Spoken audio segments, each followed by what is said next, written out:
Hello, hi, good morning, or whatever time you're watching this video right now. I'm going to start speaking in my videos because I find it more efficient and comfortable and way better than reading some stupid text boxes that you're forced to read. So yeah, you could say this is a voice reveal for hitting 300 subs, but I guess, I don't know. I hope I don't sound bad speaking my videos. You can let me know if you feel that voiceovers or text is better, and I'll adapt to whichever you'll like the most. Now without wasting any time, let's just get right into the video.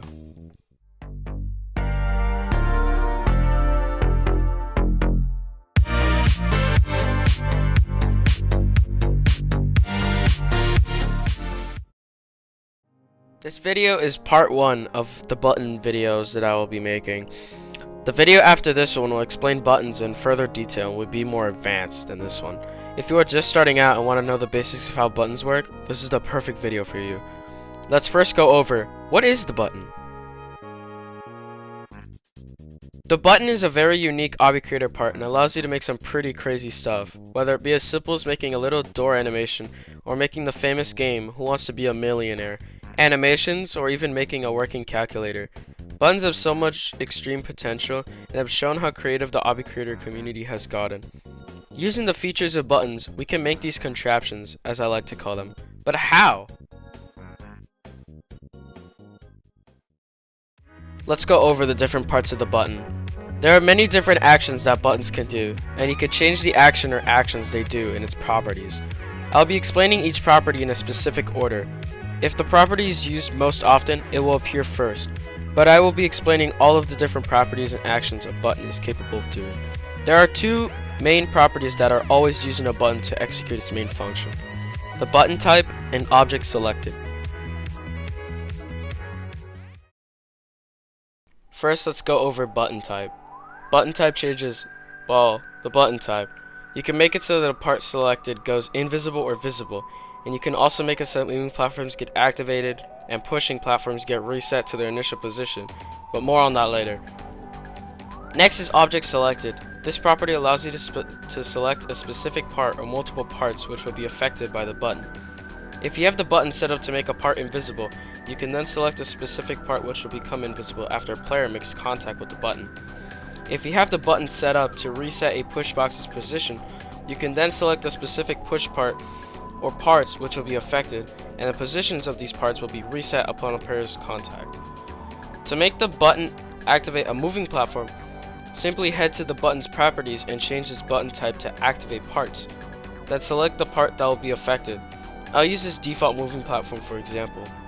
Then head to your moving platform's properties and look for moving activation type, and select that to button activated. Now when you step on your button, the moving platform should only move when you do so. Now that we've gone over the main functions of the button, let's go over the other properties.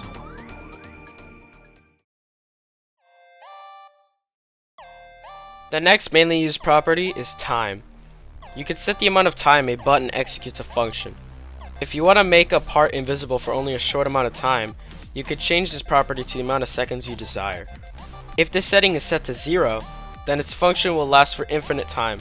If you change this setting to, for example, 5, then the player affected will be invisible for 5 seconds, and then will once again become visible after those 5 seconds have passed.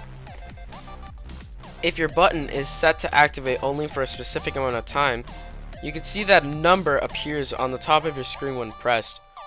This number shows the amount of time the button has left of activation. If you want to make it so that this number is not visible, simply change the property named show timer to false. When the setting is set to false, the number on the top of your screen will not be there. Also, if you change the color of your button, the color of the timer number will also change accordingly. Next up, we have player activated and pushbox activated. These properties are relatively easy to understand and are self-explanatory. For player activated, if it's set to true, the button can be activated upon a player's contact. If it's set to false, the button cannot be activated upon a player's contact. Same thing with push bar activated. If this property is set to true, the button can be activated upon a push part's contact, and if it's set to false, the button cannot be activated upon a push part's contact. Next we have click radius. This property allows your button to become a click button if changed. If you have this property set to 0, the button cannot be clickable and must be made with player contact in order to activate it. If you change this variable from 0 to let's say 10, The button will be clickable for a 10 stud radius, and you can use your left mouse button or tap the button if you are on mobile to activate the button. I'm pretty sure the activation distance is represented by a circle, so if you change the radius to, for example, 20 studs, then the click radius can be represented by something like this. Next up, we have activate for others. This property is extremely self-explanatory and probably the easiest one to understand. If you change this setting to true, then other players can activate the button. If it is set to false, only your client can activate the button. Therefore, only your player can activate the button. Another easy to understand property is the modify effects property. This property allows your button to change the factors of effects on parts. You can put effects on parts through the effect tab in its properties. You could set the button to change the factors of these effects along with the part itself. If you set this modify effects property to true and the button tab to make objects invisible, then when a player makes contact with the button or clicks it, if it is clickable, the part selected will become invisible as well as the effect placed on it. The last and final property of a button is button activation type. This property is a little more advanced and I don't recommend touching it unless you know a little more on buttons, but I'll explain it either way just in case you're curious. If you open the button activation type tab, you will notice that there are two options, all and random. Let's have an example where there are 5 parts selected by the button. If you set this button to activate all, then all 5 parts will be affected by the button no matter what. If you set this setting to random, then a random part out of the 5 parts will be affected only. You can see when I activate the button, only one part gets magically selected out of the 5. That is all of the main things a button can do. I hope this video was able to help you better understand the main basic functions of a button. If it did, consider subscribing or giving me feedback in this video's comments. It means the world to me. I hope you all enjoyed, and I'll see you in the next video.